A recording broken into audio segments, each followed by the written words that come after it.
इन्कलाब news live.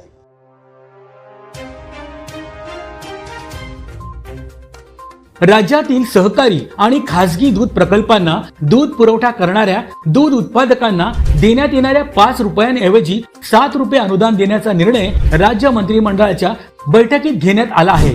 या निर्णयामुळे शेतकऱ्यांना दुधासाठी प्रति लिटर 35 रुपये भाव यापुढेही मिळत राहणार आहे। दूध संस्था दूध उत्पादकांना प्रति लिटर 28 रुपये देतील, तर शासन वरील 7 रुपये अनुदान देईल। शासनाच्या वतीने प्रति लिटर 7 रुपये अनुदान दूध उत्पादकांच्या बँक खात्यात वर्ग करण्यात येतील।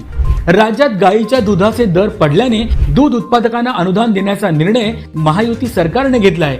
ही योजना 1 ऑक्टोबर 2024 पासून राबविण्यात येईल।